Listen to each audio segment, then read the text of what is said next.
Recording.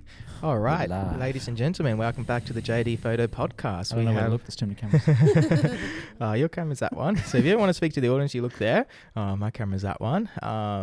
So welcome back, Bel Cal Photo. We had them back. We had them in about a month ago now, and since then we've done some major upgrades. So we wanted to get them back in and rehab the convo so we can get some really great content. For those jumping in, this is a photo and video podcast. Feel free to ask us questions. We'll be diving into a lot of topics that's super interesting. First one we're going to be talking about, it's AI and photography. How is AI going to be integrated into photography? Then we're going to be diving into images and gear and pricing and discounting your services. How do you price your services as a wedding? And should we just go into weddings, I guess? Yeah, I reckon we'll just go into weddings. We'll talk about wedding photography and how to price your services there, and whether or not you should discount, because a lot of people are discounting at the moment given the cost of living. What's up, Pujan? Everyone else who's jumping in, feel free to begin asking us questions and we will answer. We'll bring those in. So without further talking, Bel Cal, introduce yourself, guys. Hello. I'm Callan. I'm Isabel. There you go. We are Bel Cal Photography. We are married and we take photos of people getting married. There you go. Yeah. Getting married, having family occasions. We have one sessions. audience already jumping in. Hi, I'm from Aura Farming Boat Kid. Thank you, mate. Good to have you in the podcast. Ask any question about photography and videography, and we'll be more than happy to answer. Bel Cal are wedding photographers. They do this full time, so they are great to ask. They have a lot of industry knowledge, and they produce really artistic and great images. So, first topic, guys, AI. What the hell is happening with AI? How is this going to influence photography? What's going on? You guys are obviously using a lot of AI in photography, so what's going on there? Does anyone knows what's going on with AI? I don't think so. Nowadays? Well, I didn't know until this morning, 4 days ago, because I don't have the, I use ChatGPT, the bot thing every now and then, but I don't have a subscription for it, so I'm not up to date. With all the latest things coming on. See, I have a subscription for it, but I don't use the all the features that I should. I've actually pulled a little bit away from AI because I feel like people more, because I use it more for emails and I use it more for social media posts. But I feel like AI in that space is kind of being rejected a little bit because everything's AI, so it's kind of like reversing. I feel like it's becoming to a point where like so many things to say. I know about you have that. many things to say about Dive this. in. Isabel taught me how to I feel like so many people are using AI now, and you need to know how to properly prompt and use it correctly. The to prompting's get important. the output that you want. Yeah. Because this AI bot doesn't know exactly. so Can't read minds. My theory with AI is still the same, basically. So when AI started becoming a thing, and then lots of people started making AI generated images, lots of photographers freaked the hell out. They all came together, and there was like meetings and podcasts and this and that, being like, oh my god, we're gonna be replaced. Well, without a doubt, it's going to replace some kind of jobs, right? Oh, 100%. Well, kinda, but like what people need to understand is that AI will only produce those amazing imageries if you know how to prompt. The client have problem telling us what it needs, right? It doesn't know how to brief us. It doesn't know how to tell us what it's looking for its own images. Therefore, you won't know how to brief AI correctly either. So it's never going to get the same kind of imagery or text that a person that actually know how to use the AI tool will get. So with the text, for example, I disagree when these people are like, I can spot in a mile away if this been written by AI or not. No, you cannot. Especially like my texts, you can't. Because when I'm writing, I open ChatGPT and I go, ChatGPT, write in blah, blah, blah tone of voice. So if the email is for a client, I put a formal tone of voice. If it's an email for a friend of mine, if it's a thing that goes into Instagram, I set the tone of voice first. And then I tell, I want to be used no emojis, lots of emojis for just X, Y, and Z. I want you to write in a bubbly and easy to read tone of voice. Yeah, and then I tell, I kind of give an idea of how I write as well. So I go like, this is how I would write it, da, da, da, da, da. Give me a better written version of this. Yeah. Because like it needs to be like that because my brain works in bullet points. I am ADHD. I have problems with many things, but it kind of works in bullet points. For me, it's very hard. And like bullet points that doesn't make sense to other people. Like I'm explaining something in here and then there is a bit missing and then I explain some other. So this is how I literally vomit to ChatGPT. But telling ChatGPT to organize it, to make in a sense that will make sense to the viewer. And the most important thing about the ChatGPT situation is you need to proper brief it. You need to give a tone of voice. You need to tell how you speak. You use bad language. You don't use bad language. You want a little bit more formal, a little bit less formal. Like all of those cues, you need to put it in there.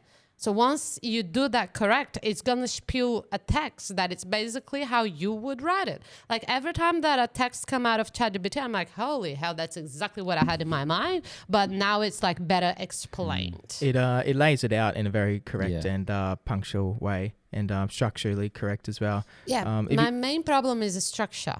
So it gives me that. So like, I don't understand when these people go like, oh, but it's really easy. Like if you go to ChatGPT and write a text for me to post on my new carousel and press enter.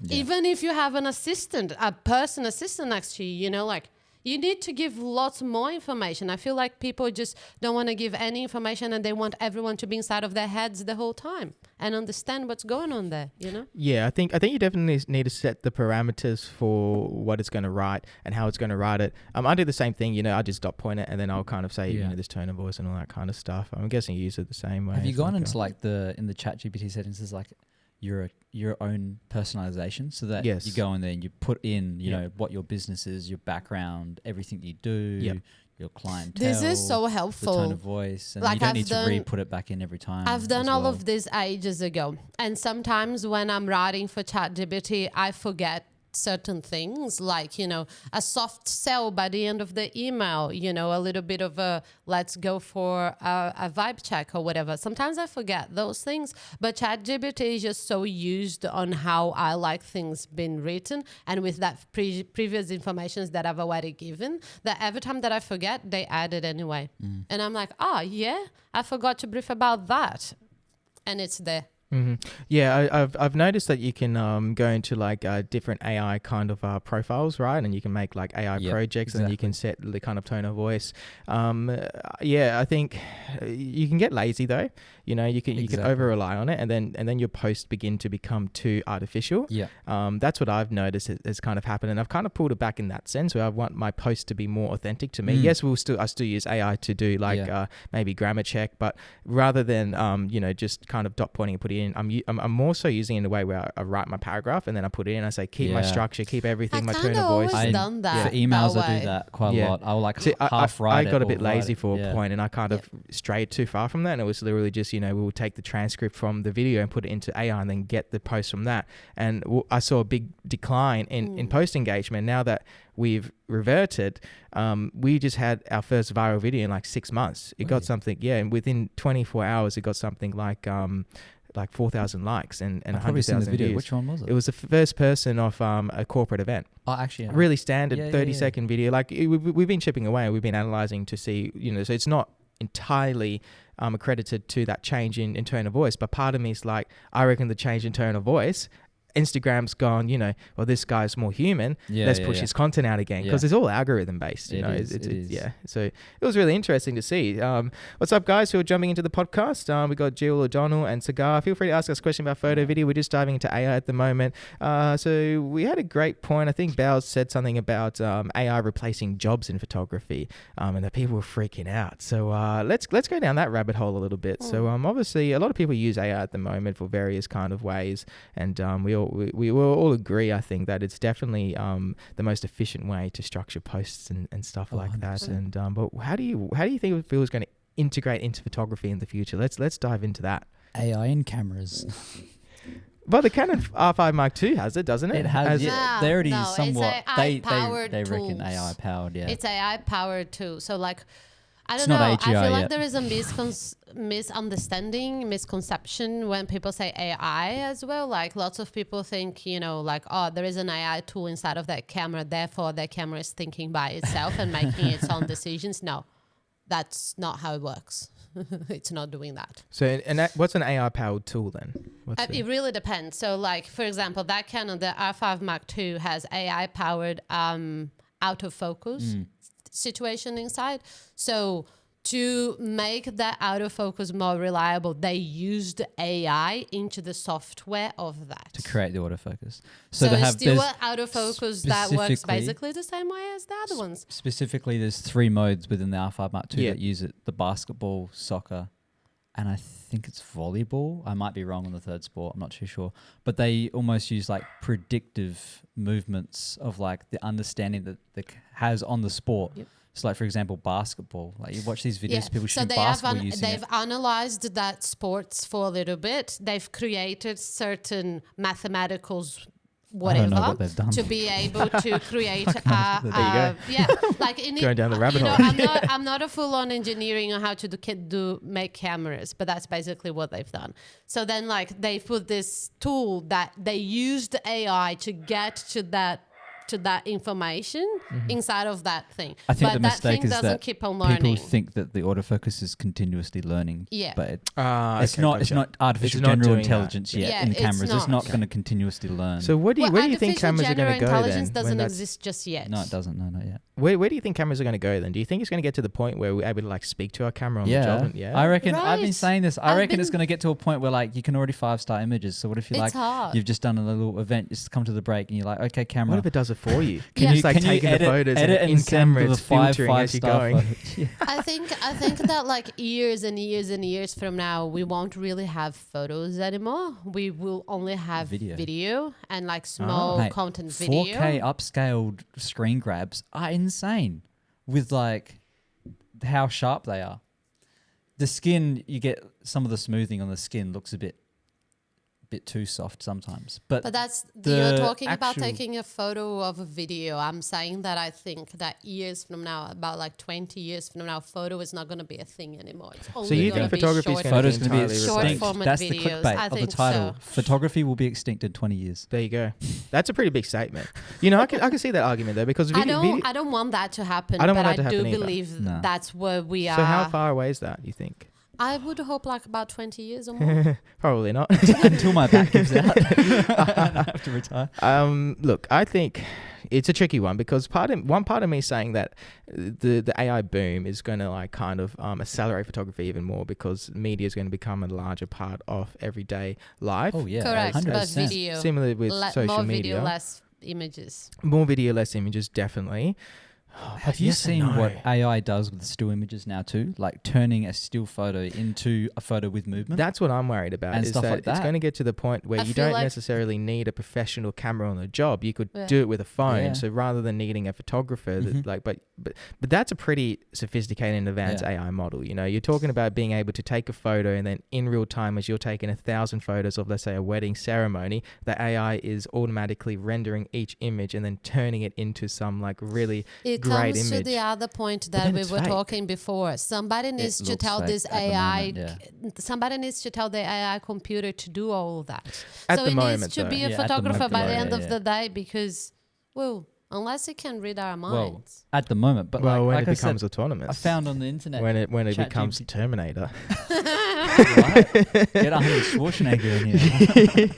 Hey, it's so what were you saying about GPT's new kind of integration? I read a little article saying that like 4 days ago, ChatGPT they've either like just rolled it out or they're rolling it out. ChatGPT Agent, which is where you can give it tasks and it does stuff on behalf on your computer and stuff like that. So it's becoming an automated robot already. Yeah, like an actual assistant agent thing. And apparently, which is scary. If you give it, if you allow it, it can be inside of your computer and also doing stuff into other apps as well. So you would be able to tell ChatGPT to open Lightroom and start culling. Whoa. Oh my God. I don't think it's not at there yet. I don't know what it does. Obviously I just read that it was Microsoft PowerPoint. It can do it though.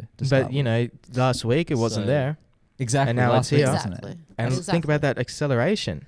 The technology is the fastest moving technology I've ever seen in my life. It is. Like, it's a bit scary at the moment. But think about like, you know, when phones came out and then how that phones have gradually improved, you know. And yes, they've gotten better. And you look at, you know, I've just got the Google Pixel XR Pro compared to the iPhone 5 I had in 2015 15. Yeah. And, it's been 10 years, but it's not that crazy. But like No. AI is like, from like 1 week to the next, it goes from being something that you prompt to being automated. And it's like, that's insane. Yeah. I feel like our generation is like the last generation that you would have the brain the way it needs, like, the word, when we arrived this word, our brain was programmed for what was actually happening. Yep. Now the brain is not programmed for what's actually happening. So like, I'm very curious to see what, like, the generations that is coming from now, how they're gonna copy with things.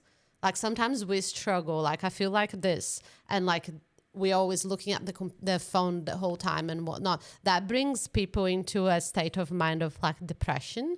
This is why people are scrolling all the time. Oh, absolutely. And every time that people have It's a like giant 5 dopamine minutes, hit. they go Oh, back yeah. to this, right? Yep. But like, we grew up with other mechanisms of coping. So like, when shit hits the fan, excuse my French, you go surfing, Yep. I go looking at the birds or whatever, like, we have mechanisms. I wonder how these kids that are getting brought into like full on this, what is going to be that coping mechanism?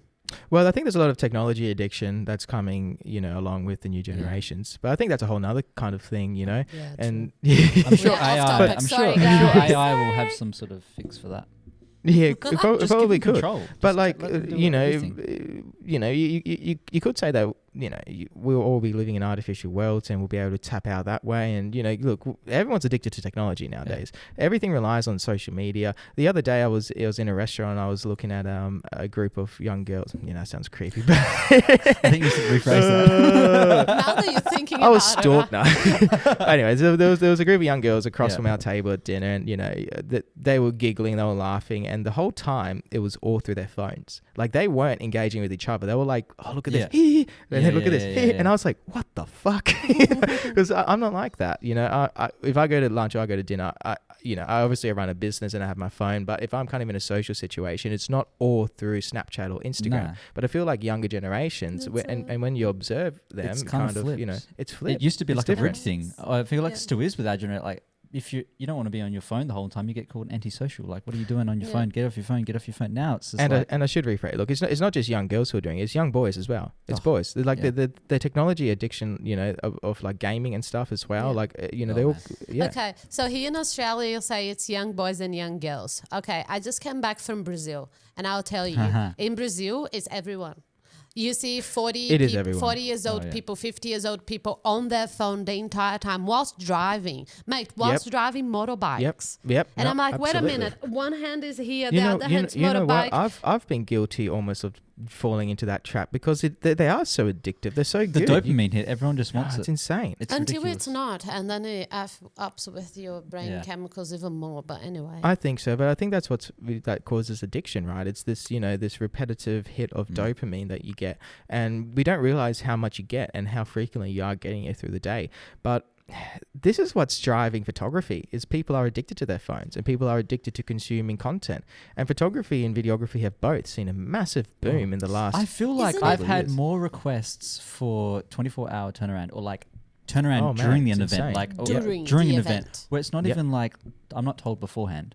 This is not like a bring a laptop. We want images done. It's like I rock up to the job. I'm like, oh yeah, by the way, we actually need like 5 photos like now. Can Yeah. you get them to me? I'm like, yeah, I can. That expectation's insane. It's like crazy. It's insane. And I feel like I thought it was just me feeling it, but you just said it. Oh no, I feel it all the time. It's Whenever I go to happening more and jobs, more. yeah, The it's happening high more and more. turnover is just It's becoming that's ridiculous. the expectation of people nowadays. Is you do something, you're sharing it on your story, and Yeah. everyone's doing Yeah. it. It needs to be instant.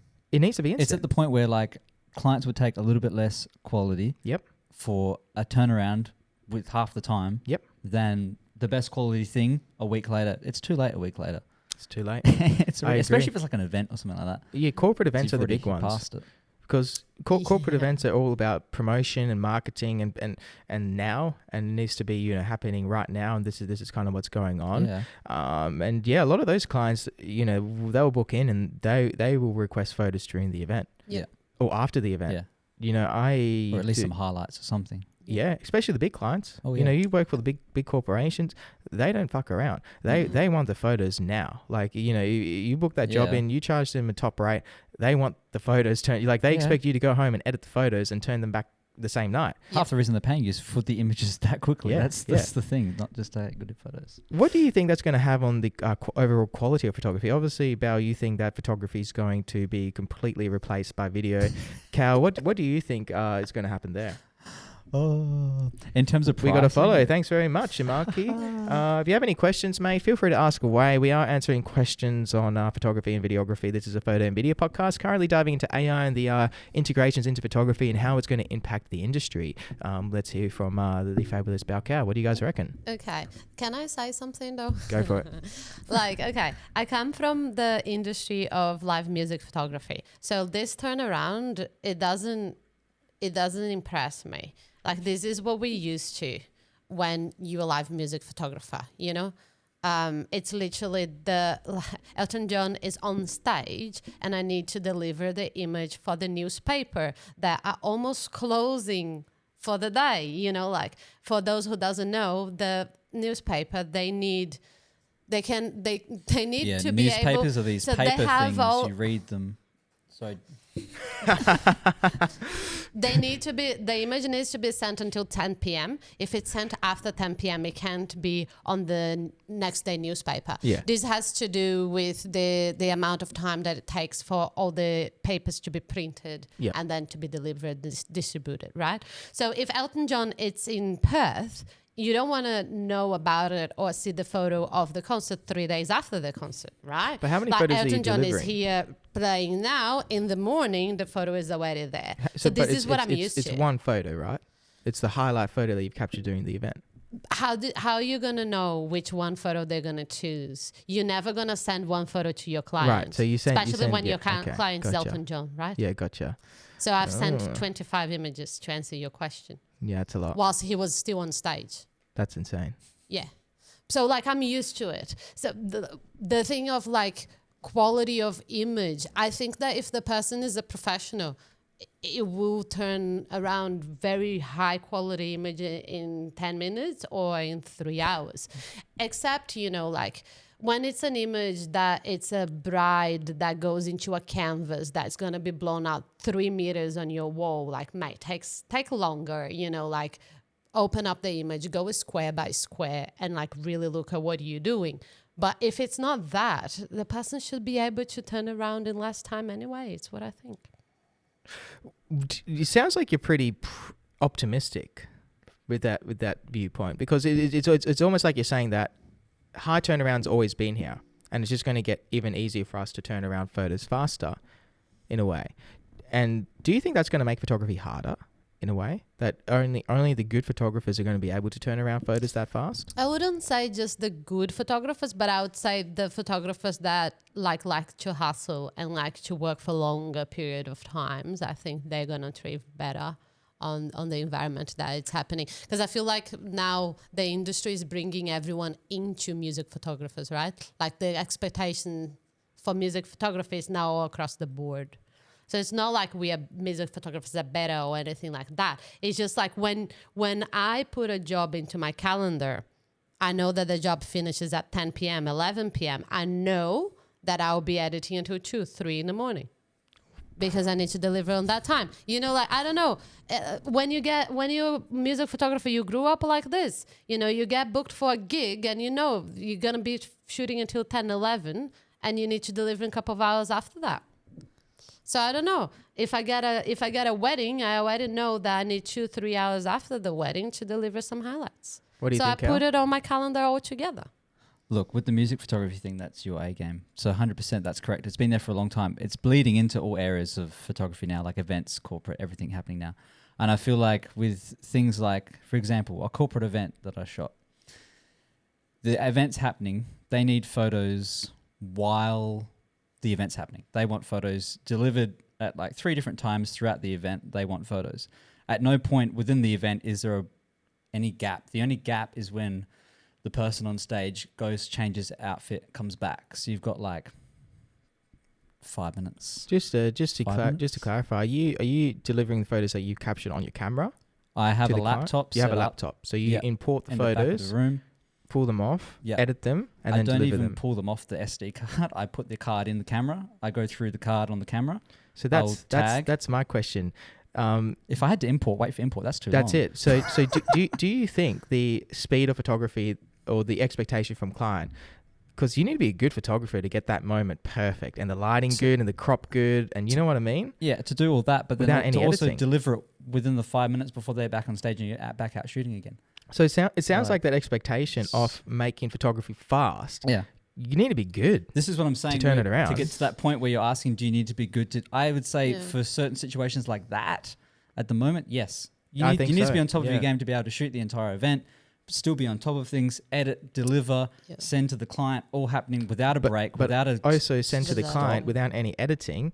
So you need to get your exposure pinpoint. You can do a little bit of tiny edits for on me your phone personally, as this well. brings up another point as well, a bit unrelated. For any corporate event and standard thing, it should be a standard color edit anyway. It shouldn't be all these woohoo fancy colors doing color grade. It needs to be true to color, especially if you're representing brands and stuff. Like it needs to be their colors. It's amazing So I've got a preset. to be So true I've to got a colour. preset set for events. Yeah. I put that, paste it over all the images, quickly scroll through, make sure all the exposure and everything's like correct, and that's it. So really, it doesn't take too. But that's your workflow's down pat now. Like that took me a while to get my workflow there. Yeah, so you being a full-time photographer, and well, both of you full-time in the industry, and myself as well. Like, yeah, I can take a photo and I can make sure the crop's really spot on. But we're full-time. Like, we do this day in, day out. I look at photos every single day. So like when I'm taking a photo, like that's what I'm trying to say. But like someone who doesn't do that every day, they're not going to get those photos pinpoint. No, they're not. You know what I mean? So like that's so you know 100%. so it's almost harder in a way for us to be able to provide that quality of service, because we need to be doing this every day. Like I take a month off and I'm trying to frame a photo. Like, you know what I mean? It makes a Your eye difference, makes a big right? difference. Your eye goes But you out. just like It's having your eye goes out, and It and does. it's just that question of really does. you know, like who's going to be able to do that? 100%. It's going to 100%. limit the amount of people. I think. But like for certain events, for example, we photographed telethon, I don't know, 2 years ago. We volunteered. We helped out. And during photographing telethon on that year, they also so we were photographing for that part of like the street festival, it's what they call. So it's not just the things that happen inside of RC Arena, it's everything that happens on that little strip there, right? And we were doing photos for their Instagram. So they needed photos to be updated in real lifetime, because the television is that televisioning everything live. So people on their house, in the side of their house, they know what the hell is going on at Telethon, even if they're not there. And Instagram needs to be fed consistently, because people that are at the house thinking about coming and whatnot, they're gonna check the Instagram a little bit before they go. So we were updating stories and photos itself. So we were literally like, there was a group of many people. We've literally been sent places and whatnot. For this particular one, we didn't even yes, we had a editing station inside of RC Arena, right? But sometimes I was photographing at the foreshore, like in the middle of the city there. It's a little bit far away for you to run all the way and edit it and whatnot. So what I was actually doing is I had my camera, I had 2 Canons on me, and I had my phone with the Canon Connect. So as I was sent to places like, you need to photograph that, the activation that's happening, that is this. Cool. So I already knew what they were looking for, you know, kids playing the jumpy thing, or whatever other activity was happening there. So I took a photo. As soon as it's a photo that I'm like, this photo actually is worth something, I would drop on my knees in the middle of the street in Perth, right? Drop on my knees with my camera, connect to my phone, the image straight from my phone, very basic edits on my phone, and then send to the team that it was actually receiving all the images, and then figuring out what they want and what they don't want to then put them online. Mm-hmm. That was like this the entire day. This event happened for 17 hours. I think we were there for 12 of them hours. And we were doing this all the time. Like, sometimes I was like, oh my God, I just sent a photo, but I took another one that's actually worth Instagram as well. So I would send it again, like squad it again, and, you know, send the images. And it's funny because like there is this family in front of me. I took a photo of them, very, very nice photo, and it's exactly what the marketing team needed. And then I sent the photo, but I don't know if it's going to be posted or not, right? And this family, they're like, oh my God, where's the photo going? It's going to be posted. I'm like, mate, I have no idea what's happening. I'm just here clicking the button. And I walked that way. 5 minutes when I came back, the photo was already on Instagram. And this family came to me like, look, the photo made it to Instagram. And I was like, wow, that was fast. That's insane, eh? What a crazy world we live in with all this Instagram and AI technology and cameras that you can connect to your phone and deliver the photos right away. You know, it's made me kind of like really value the kind of artistic side of photography a little bit more, because you can kind of get caught in that world of corporate fast turnaround kind of stuff. And look, it's good because you can get paid, right? And you need to have multiple streams of income in order to be a photographer in this day and age. But part of what you guys do is really creative work. And that's something that I really value from both of you guys. I think that you do really good stuff, especially in the wedding space. My question, I think, and then I think people will be really interested in knowing is, what's your kind of like philosophy of photography? Like, what's your thinking behind it? What gear do you use to achieve that? And how do you generally think about images? So for example, I noticed that you guys are very big on using shadows lately and doing really creative stuff with shadows. Like, how do you get those images? What are you doing? I feel like we're sort of always looking out for the creative stuff, always creatively looking for creative compositions, using light in interesting ways, just anything to make the image look a bit different, spice it up a little bit. I get bored very easily, and I've been on this game for over 10 years. Don't make the calculation of how old I am, please. I think that's the short answer for that. I just get bored. So you always want to easily. try new things and experiment. Yes, I've been in the game for a little while, to just now being a bit like, oh, what about this? What about that? The shadow stuff that you're saying, this is actually funny because playing with shadow is something that it's in my head since I was actually doing TAFE. Like my first book idea for TAFE was full on shadow. So I have so many images that I wrote down on how I want to do it, just playing with shadows. How do you do it? And I haven't scratched the surface yet. How are you producing these images? Because like I saw that photo on a staircase, and you kind of projected this really strong shadow onto the wall. Was that natural light or artificial light? Natural light. Natural light. That was a natural light. Yeah. What were you With using that there? particular photo, it was just like we positioned them and I walked differently and I was like, ooh, look at that shadow. I didn't realize that shadow was going to come there.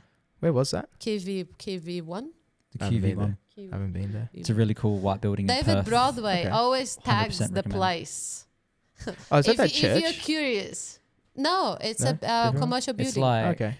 just past RAC, but like a few roads into the city. Yeah. Down that way. It's not the same street that you're thinking. The church is in another street. Okay, no, I've the church is near St. George's Terrace. No, it's St. not. George's. It's not near that. It's different. It's at the opposite end of the city. So QV1. I need to go check it out. Oh, you 100% should until you get kicked out by security, because it will happen. Yeah, the security in that they are very, very strict. So why with do you do wedding photography in this way? What do you think is the benefit compared to like doing something like backlighting? To be honest, I like using all of the different styles. If I just shot one way, I couldn't do it. Well, I couldn't do it. I'm the same. Do I it. think that every sometimes go ahead. I feel like backlight as well. Everyone is doing backlight. Everyone's doing backlight. Everyone's doing it. There was one photographer one day that came in a podcast or something, like What's a up, really, Greg? really Feel free good to ask us photographer. questions about wedding photography. Continue, yeah. There is a really good wedding photographer or photographer that went online recently and said, if you're only a good photographer if you're backlit. After that, bloody everyone and their dog is backlighting and all they do is backlit, which is beautiful, amazing. I love it. But now that everyone is doing it, I want side lit. Yeah. Backlight's nice, but arguably it's easier to backlight every single image you do and be better than It's it is way to easy. use natural light more directionally and make it look better. It's harder to make directional light look better. So I had this conversation backlight. with Luke Johnson, and we kind of dove into what makes a good photograph. And he had a really good take on it. He reckons the moment is the most important. So you need to have a good moment in front of you. Then there's the composition, and then there's the lighting. And I've been really thinking about that a lot lately, because I think all those three components are really important. But I think although like the moment of the composition is important, for me, I think lighting is kind of the I was about light to is say the the pinnacle. same. Yeah. I Light is think the the most lighting is important. more crucial than well, it's the most composition deep itself. part of photography, right? There's so many different ways to use lighting. There's so many different things you can do to control lighting. But I think where my take on it was yes, so many people are backlighting their images, but the question is it always the most appropriate technique to use in that moment? No. Because you want to reinforce the moment through the lighting. So for example, if it's a very intimate kind of moment, perhaps direct lighting from a sunset that kind of falls onto the skin evokes feelings of intimacy a lot more than if you just backlit it and had a kind of blown out sky, because it's that really dull kind of time. So you know what I mean? If you're always following the same technique, you're never really going to create images that have that kind of extra level to it. That's sort of almost it's like having a prime lens and keeping it at 1.4 the entire wedding. Yes, precisely. It's like, don't do that, please. Just don't do that. But it's my style, man. Primes aren't better than zoom lenses, mate. I think that's the biggest trap people can fall into, is keeping their lenses at 1.2 or 1.4, whatever it is. No, there is some wedding photographers that they come to me very proudly telling me, I only shoot 50 millimeters in 1.4 the entire wedding. And I'm looking at this person thinking, oh my God, what is this gallery you're delivering to these people? Don't do it. Right? Like, what about, BKD Media, what's up, man? Don't shoot at 1.2 always, brother. Trust me. Brad loves a prime lens, man. Oh, is that BKD? Brad. Yes, BKD's he loves a prime lens. I love a prime lens as well. I love a prime lens too, but I don't keep it at 1.4 the whole time. No, you don't want to keep Brad it at 1.4. doesn't either. He knows what he's doing. I'm joking. I'm joking. We're friends. It was a joke. But it's just like, let's say you're shooting a ring and you have two rings and you line them up and you're shooting at 1.2 and you can only capture just the peak of the little diamond on it, and then nothing's else.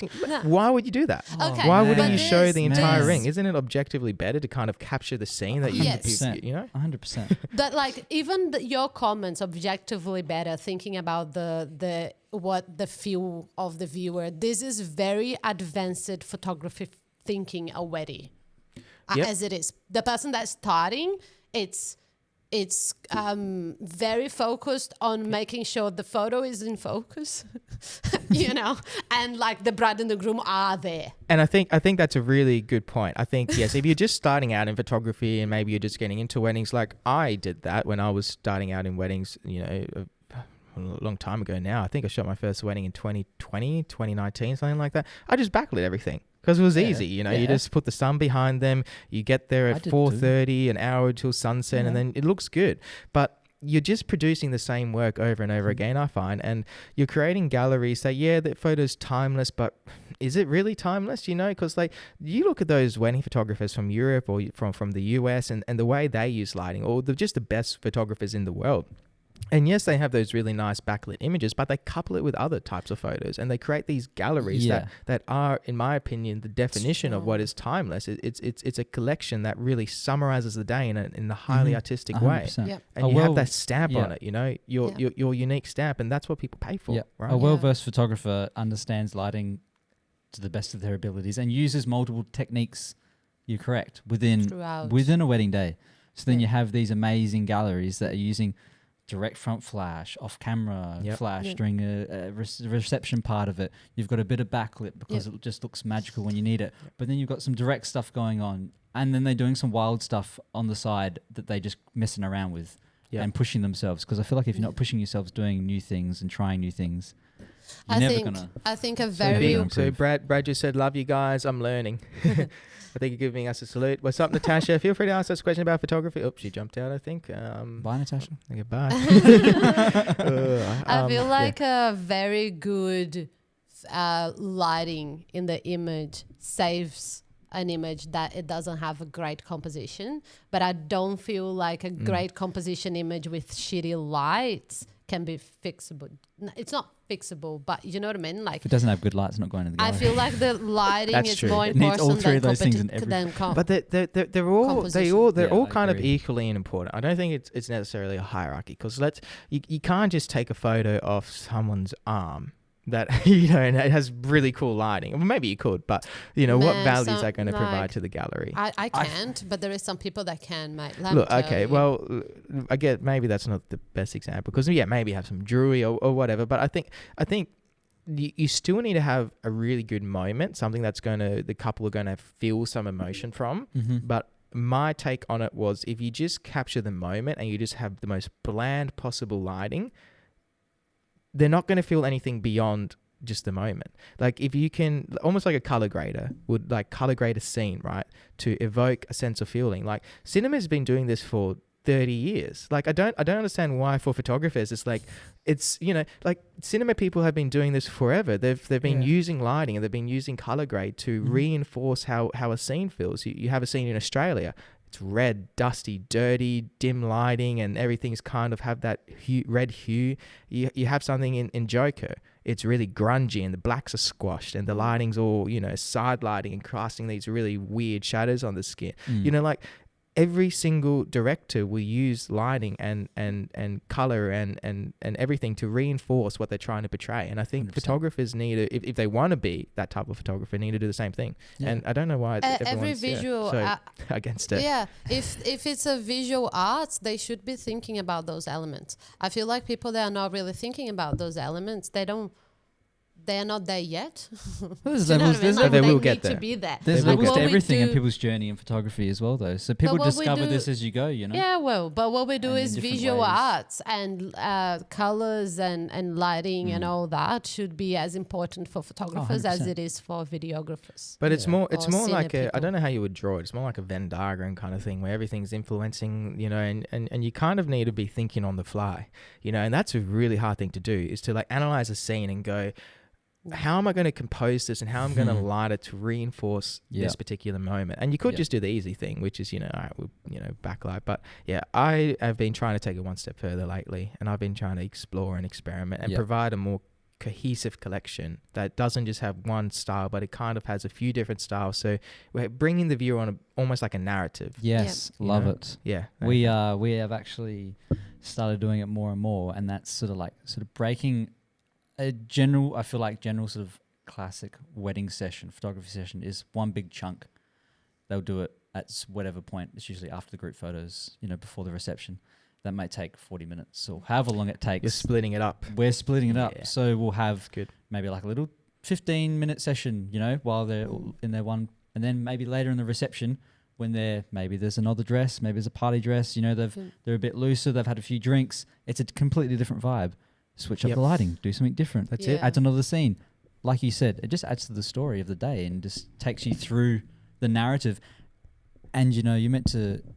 The lighting scenarios that you'd use for parties, receptions, completely different than your backlit. Completely different. So it how are you guys feelings. lighting receptions? What's your go-to strategy? Because I've kind of developed a go-to strategy where I use two COB lights, very directional, and everyone's like, why are you using direct light? I'm like, because it looks fucking sick. Yeah, nice, yeah. You get like the flares, it looks epic, We use a mix for like first dance and stuff. We'll often have constant lights. This is if the venue doesn't have anything. We'll set up like a cross light. So then you get a bit of flaring, get a backlit, but also it's a bit directional. And then for I always speeches, set constant light if I have a videographer working with me as well, because then I don't need to be flashing all the time. But like if I'm by myself in a dance floor, I will flash and do motion blur flash. So on party camera. Yeah, so I do when for it's first like dance, a full on not first dance, that's it, the party. No, cross light for first dance. Cross light for first on dance. Camera or on camera or like holding like this for dancing. Sorry. ADHD. No. And what's then up, California boy, and what's up, Nikki? Feel free to ask us questions about photography, specifically about weddings. We're talking about lighting at the moment and our favorite gear. So, Bel Cal Photography use a mixture of lighting scenarios. The main one is obviously, I guess it's probably equally, on-camera flash and off-camera LED lights. Yeah. Do you use any off-camera flash? I'm curious about that because I've stopped. Do you have I'll tell you why in a moment. For like reception speeches and stuff like that, we either use like a constant if we're with like a videographer, or we'll still use like an off-camera flash and like bounce it to a little corner. Oh yeah, depends. Maybe one thing that I stopped doing is if there is no good lighting, I would always like try, but boost the eyes, this and that. Nowadays, I look at the place. There is not a good lighting. I just chuck one of my lighting somewhere. Off camera somewhere. Yeah, look, I use and off camera. I make my own good lighting. I use off-camera flash for events, but I don't use it for weddings, funny enough. And I feel like at an event when people are drinking, and there's no formalities and people don't really care as much, you can kind of get away with it a little bit more. But I found that it is a little bit distracting. Oh, look, if there's a big sit-down dinner at this wedding... What do you mean? Like the fact that it's flashing the whole time? No, it's all about reading the room, I feel. Photographers need to be able to read the room. That's and it. Like if you're in a situation where you're using... like a DJ. Like a DJ, yeah. Read the room, guys. Katy Perry wasn't the vibe. pick, man. But 100% read the room. You know, don't be pop and flash off if it's a fancy high-end dinner. Here we go. We have, I think it's CAC saying fact. Thank you, brother. Really appreciate it. If you have any questions or want to contribute, just keep popping those comments in. We love them. I got to the point where, I don't know about you, if you ever went through the phase where for your sort of grin and photos where you get everyone together, geez, guys, have a little photo together. Did you ever use directional straight at their eyeballs? No. So I came from, originally my first professional photography job was like, it was one wedding that I shot when I was like 18, but then also like some events. So for an event photography company in Perth. And which one? Let's not name names. Let's not name names. Anyway. We hate them. They used directional like that, and Did they? that's how I was taught like that. Oh, and then as it went on, I was like, hang on a minute, you know, after being flashed in my own face a few times with that kind of thing, it's so obnoxious. Fucking and bright, I don't man. like It it. blinds you. Bright as That was going hell. to be Have you ever my been at an question. event So and you've bright. accidentally misfired the flash into your Exactly. bloody eye and you're like, Exactly. Yeah, it's Why shocking. would It's you horrible. do that to fucking anyone else? So that's why I've stopped using off-camera flash for certain events like weddings, is because if you have a flash up there and people are trying to watch the speech and you're just going bang, bang, and everyone's like, you know, it's fucking blinding. Yeah. What I do instead for a wedding is I use LED lights. It's still Yeah. bright, but it's continuous. Yeah. So they get adjusted to it a little bit more. Yeah. But the other thing is a flash. Did you know the lighting between a flash and an LED COB is different? Mhm. They're actually different types of light. Yeah. A flash is white and a COB is more blue. Yes. And you can balance it, so you can obviously match. You can do the same with the flash with CTO gels, but you can't. It's not the same. I feel like an LED light is more like a matte. It kind of falls into the skin and it has that kind of like more of a blend where you get more control on the temperature as well. you get more. But it's I think it's the way it falls onto the skin, and like a flash, it has that crisp, like really pure white. Especially those skins that have makeup that are not that great makeup that gets a little bit oily. The flash really shows that, and with LED you can get away with LED it. you get away. It blends into the skin more. I agree. I think and so LED is more like matte and flash is more like sheen. It has that like really sharp sheen kind of look. So you can kind of, depending on the scene, and for weddings usually the venue is set in a way where the ambience is really beautiful, and you don't want to take it away with a really clean white crisp light that's really overpowering. That's it. You want to add to it with a COB light. Motivated lighting. Yes. Guys. Motivated lighting. Yes. That's a video kind of We've been Again, back to the video. we've been using, like, ever since we bought a lighting. So I used to have known lights and whatnot, which like they work wonders, but they don't look as pleasing. I got a set of lighting from another brand called, nowadays they're called Halo. They changed their name. And that Used to be stuff Hope just Light. looks so beautiful. Like the light itself looks a little bit like a mini Hasselblad. Have you seen what it looks like? So after we bought that as well, like I come to the weddings and like I feel more comfortable on putting their light in the middle of their looks wedding way as more well. aesthetically And every pleasing. time that the bride sees their light, they never go like, oh, you're taking this out soon, right? They go like, oh my God, such a cute little thingy, you know? They think it looks cute as well. Oh, and yeah. it's leather, it's brown, so like it matches most how of the long vibes. do they last? This is the Well, thing. ours was lasting quite well until of recent. We think the batteries died. I on don't us. know what's Christ, happening Dying with so my quick. battery. It's not really holding. I have to have a look. We have a but community question. This one's for Isabel, I think. How do you avoid laser light from getting into your camera while shooting? I'm guessing that's like concert photography. yeah, more music stuff, yeah. I don't try to avoid. I just shoot and hope for the fucking best. I'm not gonna. Sorry. Oh I'm yeah, not it doesn't gonna- matter if my $10,000 sensor gets fried. We'll just this is what it Right. is. But like, okay, so yeah. Oh, yeah. It- We love mixed lighting setups though. Look, when there is the whole heap of like lasers and all that, and I look at it and I feel like the image is gonna be sick, I just take the photo and I think about that later. thankfully, I've never really had a problem with it. I feel like most of the times the lasers, Laughing they face. are like Laughing face. higher. The lasers are a bit, what? He's laughing at you. Yeah, okay. The lasers are a little bit higher. So like not at I you, with just us. try to point like a little bit less and like straight into it with the sensor, if that makes sense, like at all. I don't know if people are being able to see what I'm doing right now, but anyway. But I don't know, like I've never really had a problem. I feel like it's jinx only yourself when now. the Knock on wood. I feel like the laser needs to be like straight that point at the Oh, sensor man. to then actually touch the create some problem. With all that said though, Oh no. I'm scared now. Oh, there look is a out. music- there is a Next music- episode with Bel Cal, we're going to be like, so how did that laser go? I have a music I lost my photographer- first sensor. yeah. Rest in peace, R5 Mark II. That's I have a it. little coffin on the thing. I have a music photographer friend of mine that she stuffed up 4 cameras, not just one, 4 of them. But she also shoots a lot of those stunts events, and Yeah. they have lasers all the time.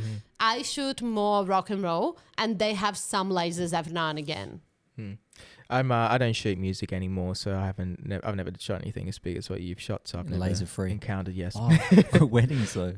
Are you they had at lasers at weddings? No, I had smoke machines and I haven't had any of those. had like No, the they're psh pretty things as well. nowadays. Sometimes, yeah, the laser sparklers. little. I worked with Northern Lights, and his stuff's wicked. Like, you know, the smoke and then the sparklers in the back. I love that stuff. We want to do an editorial with that as well. Ooh. Yeah, we're trying to get into Sanderfoot. I actually met the Sanderfoot guys at the event I did last night. So I was like, You hey, who's the wedding guy? love that, eh? And then, slowly weasel in that way.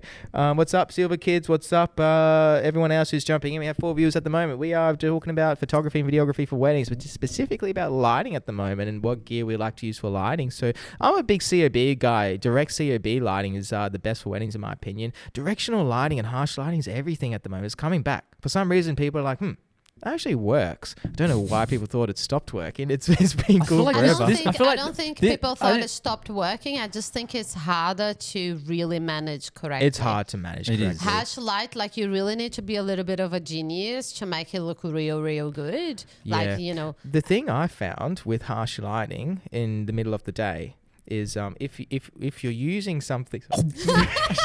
Take a bite Imagine of the mic. it's one way to chip a tooth.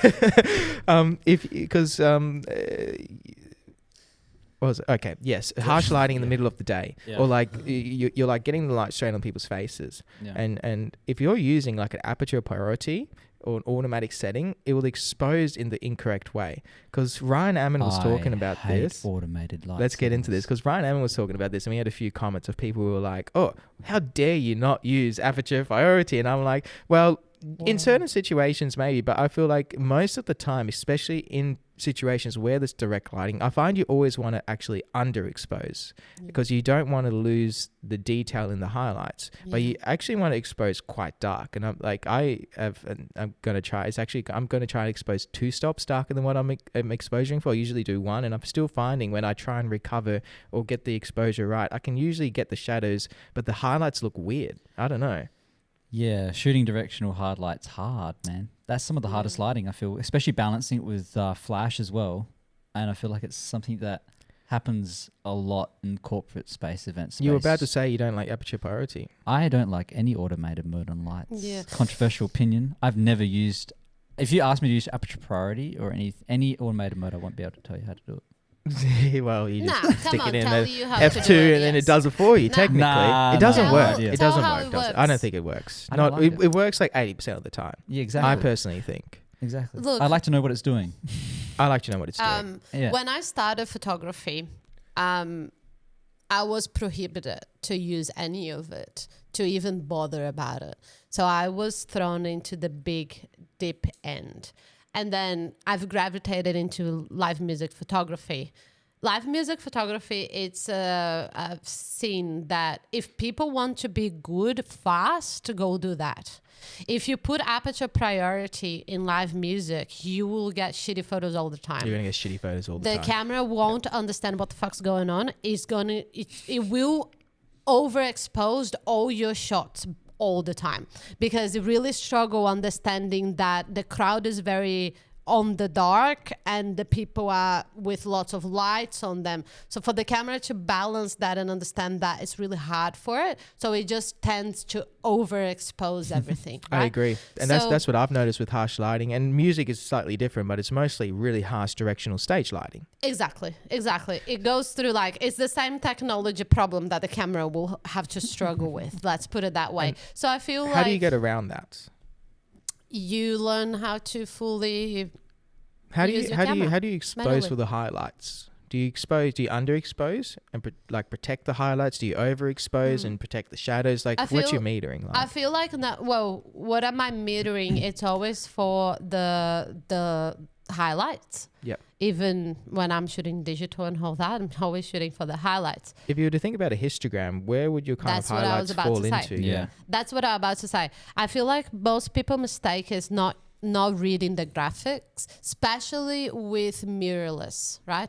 What people do is they don't put any graphics in front of them, mainly because most of people don't know how to read those graphics to begin with. Learn histogram. But then they just the viewfinder, they put the viewfinder as bright as it can be because they think that that's how they're gonna have the best, whatever out of it. And then they expose for that viewfinder that they are looking there with whatever is going on there, goodness. which is not going to be exposed correctly because, it's already another screen that you have in front of you. So what I always do is I read my graphics. I make sure that the information is where it needs to be. What I'm saying where it needs to be, because again, live music, your graphic is completely different. You have your graphic with lots of black and a spike of something on the white. And if you look at this graphic for images that are not live music, you're gonna be like, this is fucked, you can't shoot like that. But for live music, that's how you need to do it. But it's looking the graphics. When I'm shooting, one of that little graphic that stays up, I have that on my screen the whole time, and that's how I see if things are exposed correctly. I have great difficulty on doing aperture priority and all those things just because I've never got used to it. When I've started photography, I started getting very into photography. I only shot manual, and then I got good on shooting manual.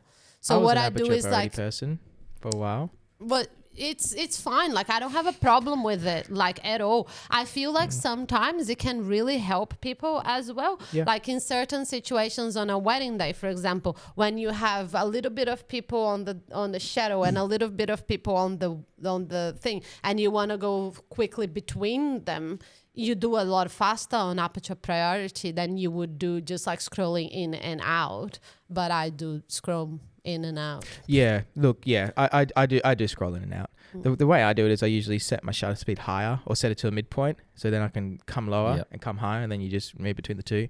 I mean, yeah, you could do it with aperture priority, but I just don't trust it. I feel like you're gonna miss far more many shots compared to if you were to just take an extra second and get good at flicking between. I feel like it reduces the consistency as well with all I the feel like it photos, reduces the because you're getting so much consistency. variance in your exposures because it's constantly always deciding what it thinks that you want. Yeah. For whatever the situation is, rather and than it just makes having it harder. It makes it harder as well for you to edit. For example, Callan way of editing his event stuff only works very seamlessly and fast and whatnot because he exposed all his images the same way. You've got your exposure down packed, and you've probably got your composition down packed. Well, that's kind of what I do as well. I still struggle with midday lighting. I still struggle with it. Everyone does. Yeah. You need to think a little midday bit more, is the hardest time of the day to shoot. One, you can't even see while you're shooting. I don't know about you guys, but I can't even see my camera. I need to bounce to the toilet. But we have a couple of viewers in here at the moment. Who's in here? Can you say hi if you're in here? Oh, it's gone down from 3 to 1. I was like, this is a good time to leave. Okay, guys, I need to bounce to the toilet. Please ask a question if you are watching at the moment, so Isabel and Callan can answer. We had one person say namaste. Namaste back to you, mate. We have Isaac, we have Sebes. I'm not sure who's watching at the moment. This is great. Now we go to the toilet, we don't take the mic with us. Yeah. And we just had Shitu jump in, and we had Paint Graph. I like that name, mate. That's a cool name. Please ask us some questions. I'm about to take a toilet break. stumbling over my words. We're going to have Bel Cal Photography. They are full-time photographers. They are going to answer some questions while I'm in the toilet. I'm going to turn this towards you so you can see, and then I'll be back in a second. I can move over to the master's seat. Oh, there you go. Move away to the master's seat. Because I've scrolled it, you might need to scroll down, but you should be fine. You can chuck this on as well, and then you can hear yourself. I don't know if I want to hear myself.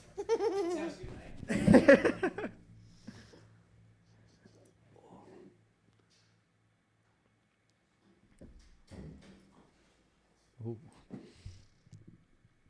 I don't Should want we touch talk to something them?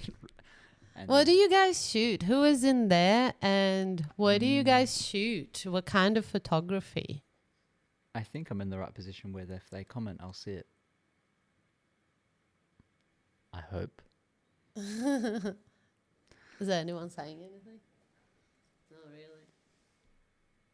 Come on, guys, talk to me. No one likes us. Talk to me. Baby, lock them doors and turn the lights down low. What song is that? Some country song.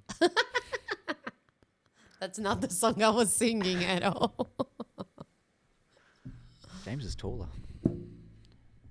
That's not that hard, being taller than you. Oh no. I want to mess his mic set up. Put it really low. Oh, but that's the beauty about this Like one. really Like, you high. can literally adjust any. Like, seriously, Rode, you guys are amazing. This is sick.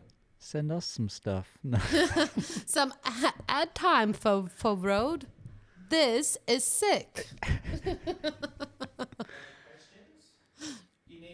I'm talking to myself. Oh, do I need to scroll? Oh, maybe there have been questions. No question. Oh, someone says hello. Hi. All right, now I need to go. I can switch back. Guys, we have 4 views. We had no questions. What's going on? What's going on? Right? I asked them questions. Where's the questions at? Where's the questions at? Hello, back to you. Hello, Shitu. What's up? What's up? Where are you from?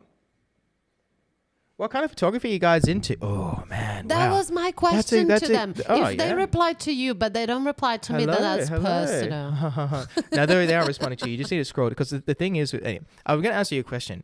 I specialize in wedding photography. I also do events. I do some really big corporate events, but my passion's with weddings. So I love to work with couples, and I love to create really artistic images. I guess my specialization's a lot with lighting. So if you have any questions on lighting, both artificial and natural lighting, but more so combining the two, I can definitely help out there. And if you have any curiosity around what I mean by that, just go ahead. And Magmod's the best. Oh, and I forgot, this episode is supported by Rode. They're amazing. Rode I was doing Rode advertisement. I was like, Rode have Rode, really this good is audio amazing. gear. You can hear how good this sounds at the moment, and it I love it. So we have another question from Anna. Thanks for asking. Used to practice portraits years ago. Now getting my hands back on photography again. I did a boudoir session, and it's interesting. Just a month back. Boudoir is really great. Shitu saying he's from Nigeria. Thanks for jumping in then, mate. What time is it over there in Nigeria? Boudoir is great. I really like the boudoir kind of scene. It's not something like I got into. Have you ever done any boudoir, Isabel? I've done it once. I've got my photo taken by Oh, did you? yes, by a professional photographer back in Brazil. That was very interesting, very nice. He's actually one of my best friends. So those photos still hold a very special space in my heart. And I've only photographed once. Has asked us, have you got any guidance on a compact kit for lighting? We'll both be able to answer this. So yes, Magmod, start with Magmod. Magmod do phenomenal gear if you want to have something like a softbox. So what we got in here is we have like a 42-inch and a 24-inch softbox for Magmod.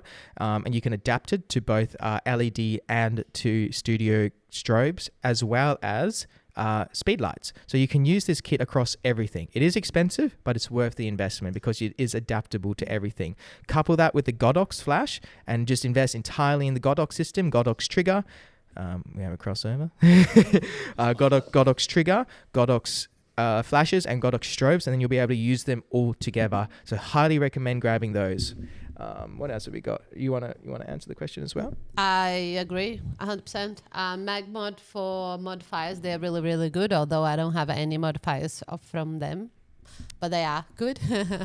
And yes, we for compact lighting, I think like it really depends. Like you want continuous or do you want flash? I think flash, the V100 is really, really good. Godox V100. V100. That thing Yeah. lasts so long. I was haven't so got impressed by that V100 Yeah. battery I still got life. the V860s. Are they a round head or they a They're rectangle? round head. Started using them for backlight. Okay, and that's going to be my other backdrops. thing. But if you're going to go into the MagMod system, let me just grab it. One second. What was the Do question? they have the What was the question? round head as well or not really? I think so. No.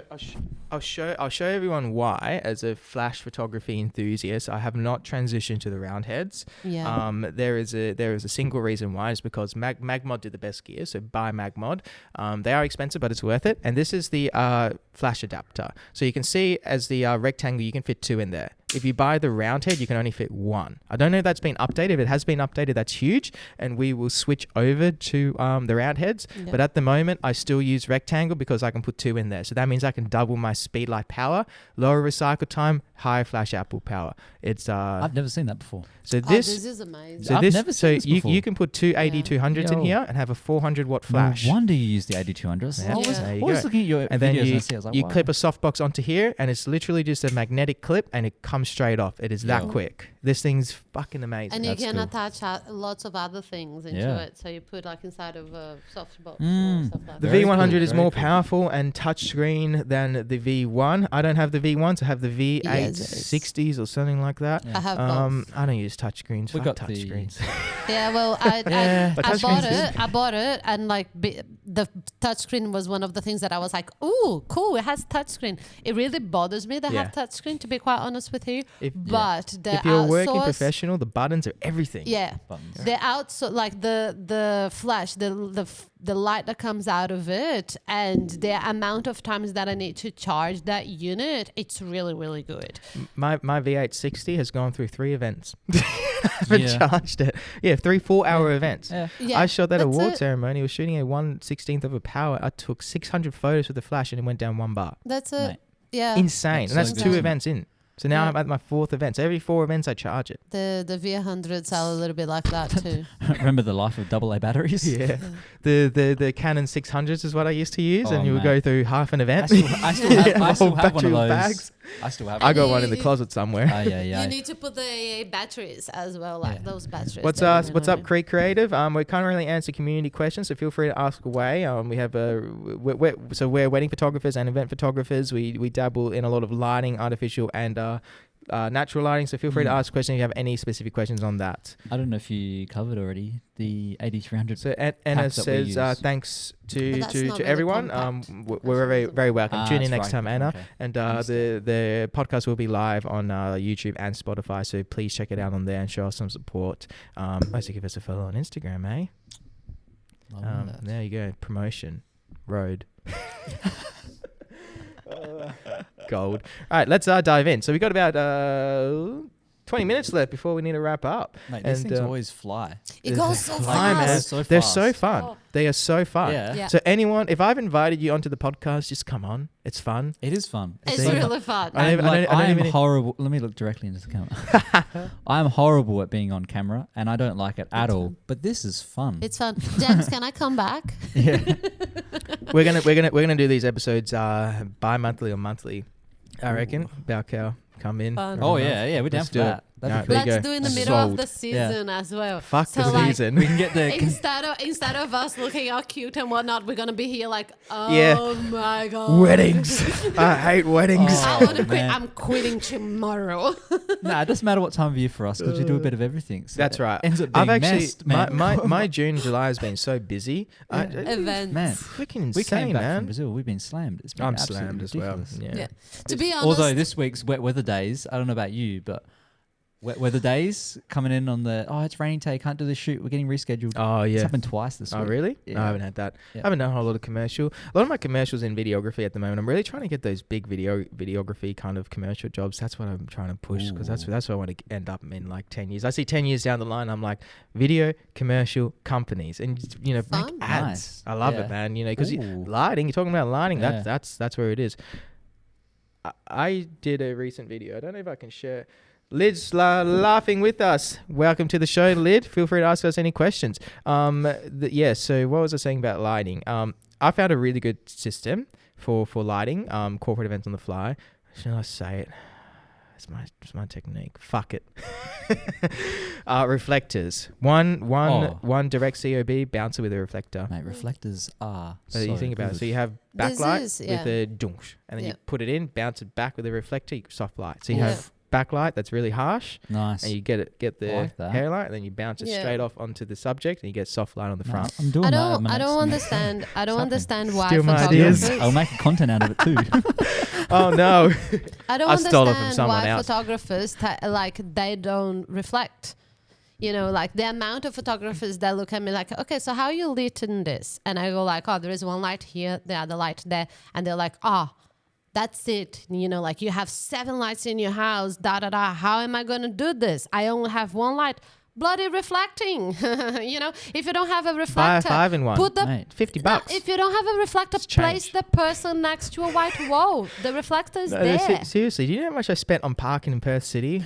Perth City parking's ridiculous. So you know I what's- have a client at the Rio Tinto building. Yeah. I parked there for 2 hours. Yeah. My parking fee is $70. $40 Yeah. for 2 hours. It's ridiculous. $20 an It's hour. ridiculous. And then you go park in Subi and it's like $2 for 2 hours. You're like, Why are we talking about this? What's though? Are happening? we still talking I about don't know. reflecting? All right, we're going to bring it back. I've started We're gonna bring it back. Ubering to jobs. That's true. Full I on. have. Full on, Oh, especially God. when it's around the I hate city. Uber. I don't like Okay, Uber. you live Uber's here. killing our economy.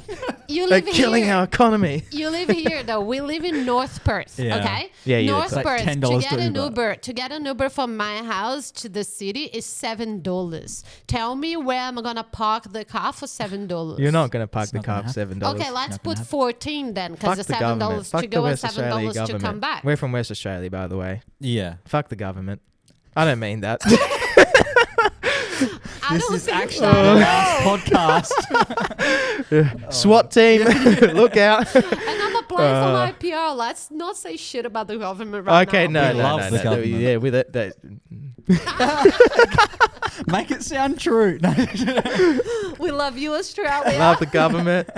We love the West Australia government. They give us so many amazing roads and tax us 35% as well. And then Yeah. It could be worse. I love it. If we were in America Support for right small now. business owners is the best. sole trader tax. It's real. It's real. It Let's could bring be it back. worse. Let's We bring could it be in back. North America right now. Everyone's jumping out because we'll bring it back. Yeah, They don't want to hear about Perth. No one's even from Perth. So, one thing that's affecting the world universally is the cost of living. The cost of Oh no! I sent someone money by accident who I wasn't meant to send money You to. sent someone money by accident. That's Yeah, not good to that's go not Can you during the send cost me of living money? crisis. Can you send me money for accident? So the I've the whole thing that's kind of happening in the world at the moment is there is a cost of living crisis. It is universally across all countries. Yeah. So a lot of photographers are struggling at the moment. A lot of photographers. So we got Anna's watching from Adelaide. That's awesome. Adelaide. Adelaide's great. So I've I'm never sure been to you're Adelaide. feeling the cost of living over in Adelaide as well. I think we're all feeling the cost of living at the moment. So photographers are struggling, and one thing that a lot of photographers are doing is discounting their rates a lot. How do you guys feel about discounting rates? Is it good? Should you do it? Well, personally, we don't discount our rates too much unless it's like a family friend little discount or something like that. But otherwise, we don't really discount, do we, too much? No, I Not feel for like promoting a discount. I feel like with any discount or promotion or anything like that, people need to think about why they are doing it. Like you're a Do you know service, what I not mean? a product. Like they why you need to discount. full on set in their mind like a marketing strategy. And I feel like most of those answers are going to be answered whilst they are doing Yeah. it. People, they do things for the sake of doing them. They don't understand what they are doing or like what is this portraying. And like, you know, like for example, if you are a company that you have too much stock, right? What do you do? One of the things that you do to solve that problem, like, you know, you have too much stock of water and you need to clear that out. So one of the things you're going to do to clear that out is if you buy one, I'll give you one for free. This is what you do when you have too much stock or something. You know, like those companies, they've been doing things like that for a while, so they kind of understand a little bit better than what those photographers are doing at the moment. Like they just discount for the sake of discounting. I feel like they don't realize how much it hurts their business model when they discount. I think it hurts They their change their entire audience, And you need customer marketing base as soon as you understanding. start discounting, because the person who's looking for a discount is not the same person that wants a premium package. Exactly. So it really depends. It depends, like yeah. what kind of client do you want to have? What kind of weddings, let's put it that way, because we are here from the wedding industry. What kind of weddings you want to do? Do you want to shoot 35 weddings at $2,000, or do you want to shoot 5 weddings in $15,000? Like, it really depends on what the person wants by the end of the day. So what I think it's missing when those promotions or those call out come out there is a little bit of marketing understanding. And it's just so funny because nowadays you Google it, you go on Google and you ask marketing questions to Google and it bloody responds to you. You don't need a 4 years fucking university like I've done to understand what the fuck's going on, So why still people doing it? Yeah, I'm with you. I think having They panic and then showing like they panic what a lot of people don't realize is discounting your work isn't going to get more clients to the door. I don't think it will. May short term, but long term, I don't know. Yeah, potentially. More clients, but what is the quality of that lead? What's going to get more clients to the door is putting your name out there consistently and marketing yourself. Mm-hmm. So I've had a lot of clients who've inquired and then they've gone, you're too expensive. And then I've continued to market to them and they've come back and booked me. And I've had like 3 guys do that. We've increased our budget to get you because we see you all the time. It's just they see you pop up on your feed all the time. Yeah. And if you can be in people's faces and remind them that you exist and have that kind of perception of high quality luxury and all that, they're going to see the value in you. You need to make people perceive the value in you. And if you're discounting your services, what's that saying about your brand? Yep. Luxury brands never put their services on sale. You need to know the value of yourself for the value of others. And it's not only that, like what people need to understand as well is when the bride and the groom decides to get married, like somebody pops into one, it doesn't need to be bride and groom, whoever. 2 people decide to get married, right? They decide to get married.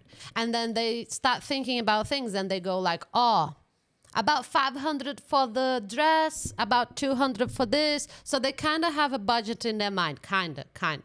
And then the person, let's put that way, me, I'm like, $500 what I'm going to spend to my dress. And then I go to the dressing situation and I tell the lady, $500 my limit, okay? And the lady's like, yeah, whatever. Yeah. So they keep on showing you all of this, like $500 is your budget until that wedding dress comes through the door and you go like, fuck, I cannot live without that. So you're going to find a way to pay the $5,000 that dress is worth because you're fucking in love with it. It's the same as with any other vendors, you know, like if the person is not looking at your work and being like, holy fuck, I need this person in my wedding. There is something that you're not doing quite right that needs a little bit of improvement. This is a great I'm not time saying you, I'm saying, this is a great time to bring in Anna's question. So I think you can probably go on, Bel. So what do you feel like someone who's just starting out in the business should do then? So Anna has set a small business up, and since I have small setup and okay, so sorry, let me read this from the start. What do you feel about someone just starting in business? Since I have a small setup and limited things I can offer, I feel I want to keep my price low, but I don't want to bring the market down at all. Okay, we can dive into this a lot. So do you guys have anything to add into that?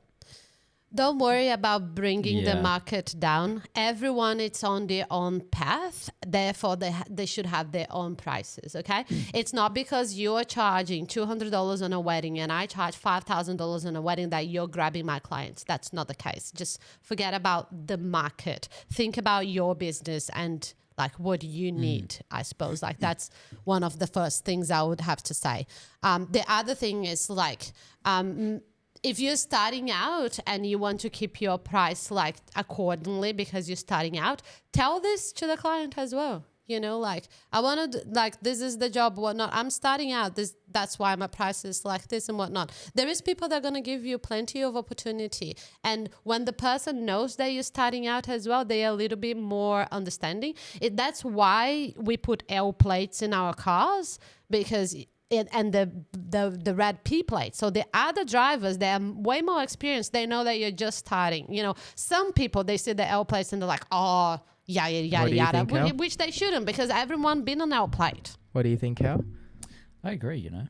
Yeah. In terms of, you need to, you can't just... People are more patient. You can't start your business and then start at the high end market. You just can't. No, you can't. It's impossible. You can if you want to. You know, like I don't know. Maybe the person is a prodigy. You can, but you're doing yourself a disservice, I think, because you're not going to be able to hit what you personally see as the value for that. You know what I mean? Like you need to be able to know in yourself that you can give the value that you're actually charging to then be confident about doing it. Yep. As well, if you're overcharging and you don't feel confident, then you're out of your depth, and that's just when things go sideways and you hear all those shocking like horror wedding stories. I feel like for who is starting out as well, like networking events are really good. Get to know other people that have done what you want to do, you know, ask them questions and stuff like that. That's very, very helpful. I feel like keep studying. And when I say keep studying, I'm not telling you go enroll at TAFE right now. We still study. I'm saying, you know, keep studying as in like, you know, use your Instagram 100%. For showing you imagery get that those you know dopamine hits interests from you. Learning skills, literally. You should use YouTube. YouTube is a free tool that has so many. You know, like before we back need to in wrap the day, up, I'm gonna just cut you off there, Bel, for a sec. I'm gonna add my because we only got 7 minutes. Otherwise, I would let you talk. But I want to answer Anna's question. So my 2 cents on that is just acknowledge that you're not going to be the most expensive person starting out. I'm not the most expensive person at the moment doing this for 10 years, and you're going to increase your rate over time. But the only way you're going to know what you're worth is if you get rejected. So you need to have enough clients coming to you so you can present a quote or present them your packages. And when you have enough people say yes to it, that's when you know you can increase your prices. And you're going to have a lot of people say no once you increase your prices. And that's when you know you might need to come back a little bit. So it's a constant adjustment. It never ends. Your pricing, right? For me personally, I'm doing a complex analysis. It sounds so dirty, but I do. I'm dorky. Of what you know, nerd. what the economy is doing. How many rejections am I getting? What my skill level is. Because as I get better, that's when you need to start getting concerned about uncutting the mark. It's when you become a good photographer, and then let's say you're producing work that a $6,000 photographer is producing. If you're charging $3,000, you might be doing the industry. But when you're starting out, you don't need to be worrying about it, because you're not going to be competing with people. Like I'm not competing with people who are charging $1,000 an hour 10 years into it. 100%. Maybe another decade I will be, but you know, that's kind of how it works. And the people who are shopping for people who are in that luxury, you know, charging $600 to $1,000 an hour, they're not going to be paying for people who are charging $300 to $500 an hour. And they're not going to be paying, and the people looking for $300 to $500 an hour aren't going to be looking for people who are charging $100 to $200 an hour. People are going to have a budget in mind, like you did, and then they're going to go to shop, and they might go slightly above the budget, but they're never going to go that whole step above unless they can afford it for whatever reason. 100%. And that's my opinion on it. I also think don't be afraid of a free shoot. Free shoots are great. Don't be afraid of it. I know. I had trouble. I use taking a lot of it free shoots. Yeah, well, you do free shoots sometimes too. It's just keeps everything rolling, keeps the content rolling. You get more networks out of it. Like, I don't agree when people go like, "Don't work for free. Don't work for free." It really depends, especially if it's something you care about as well. You know, it's not free if you're learning out of it, right? Because you're learning. So it's not fully free. It's also not free if you get another free shoot out of it after that as well. We should clarify what we mean. We don't mean you should book a wedding. Oh no, we're not about free weddings. No. But like let's say you're doing something like a styled shoot, which I do a lot of. Yeah. And so like the way I use styled shoots was I haven't explained it. So the way I used style shoot was I had a style I wanted to bring into my wedding photography. So I did style shoots to replicate that style so I could sell it to potential buyers, and that allowed me to increase my rates. So I worked for free on those style shoots to produce that body of work. So if you're getting something out of it, like a portfolio or networking, then you probably should consider either shooting for free, which is probably the better thing to do. But I wouldn't probably bring that into client work, because that's when it gets a little bit murky, right? If I wouldn't shoot a wedding for free or any. I wouldn't. No. Not talking about weddings for free. Yeah, that's good to clarify. That's true. Unless it's like one of your mates. So she asked if you should do volunteering too. Volunteering. Yes. Yeah, we volunteered at Armadale Soccer Club for a whole year last year, shooting sport. Yes. We'd never really done much sport photography, wanted to get into it, build up the portfolio. So we volunteered down there. I also volunteer for some organization that is close to my heart as well. Like there is a couple of cancer organization and stuff like that when they do end of the year events.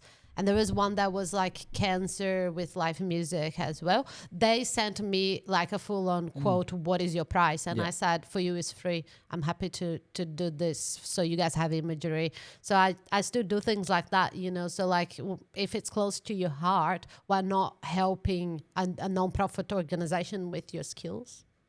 So what's your take on this whole undercutting thing then, before we wrap up? I think this is a really good thing to end on. So working for free, people might say it reduces the overall market because people can't charge as much, and maybe people who are charging less, people might argue that if you're charging less, you're kind of bringing the whole market down. How do you guys see that? I feel like the real mess of the market is what you mentioned with like when there's a photographer offering a ridiculously good value work, but they're offering it at a price that's undercutting everyone by an extreme amount.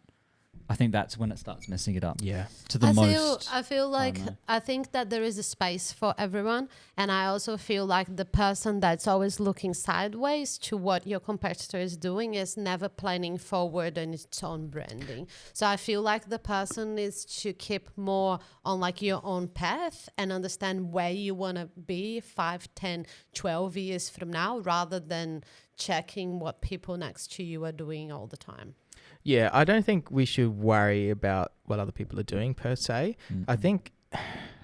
I think it would be wrong of me though to say people charging lower rates isn't reducing the quality or how much you can charge. I think it does. Like, of course it is. Let's say like if I'm shooting, let's say I'm charging $500 an hour, and then someone produces equally as good work and charges $200 an hour. They're going to go with the $200 an hour. That's just kind of 100%, that's going to happen. But that's the other problem. The people that you find that produce same work as you, are they charging $200? I think that's the problem with photography is we don't know how much to charge. How much are you supposed to charge? Like I said, you just need to literally put your quotes out until you get rejected, until no one books you, and then reduce your rates. Yeah. Like there's no benchmark. There are some photographers that have the pricing on their website. So I would love to go down that. Oh, man. We could. Let's see if we can get through this, and then we'll go down that. And I do have to get a post up, so I have to finish on time today, unfortunately. You don't have it on AI agent? I have to do a little caption. So we'll get into that. I feel like there's that many people out there though, with the market being so large, that there is a high variant of different charges being put out for a similar rate. You're never going to have the same person charging the same rate for everything, And I think the people who are charging too low they're the people who are going to burn out. 100%. And that's not who you want to be. I think trying to charge cheaper than the person before you or the person next to you is only going to be a race to the bottom. And I think that's how you burn out. I think if you're looking at someone who's been in business for 10 years and they're charging a certain rate and they're still in business after 10 years, and then you look at someone you go through and like, okay, maybe they've been in business for a year, maybe this is the second year. You can't base what they're doing off their rates, like, and then steal that, and then just, because how do you know that those rates are actually sustainable for a business? Yes. Especially if they look a little low. They probably are a little low.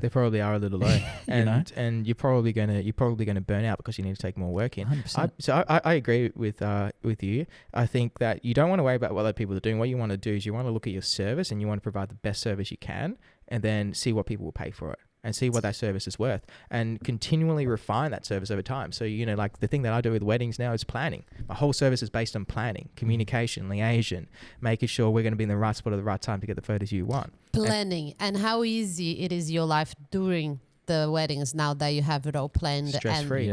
Right.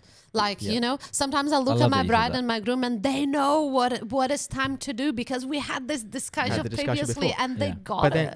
But then the question is, how much industry expertise do you have that you can provide to the couple through your planning, and what is that worth? This is when it gets so hard putting a number and everything, isn't that's it? it. It gets so hard. It's not easy. Pricing's hard. Pricing's not easy. But I think we need to have more open and honest discussions about it. I think because every other industry, like, you know, like accounting or law, you kind of, you know, the range you're going to be falling into. Photography, like, you have some people making $1 million a year, and you have some people making nothing. Yeah. And it's like the range is so massive.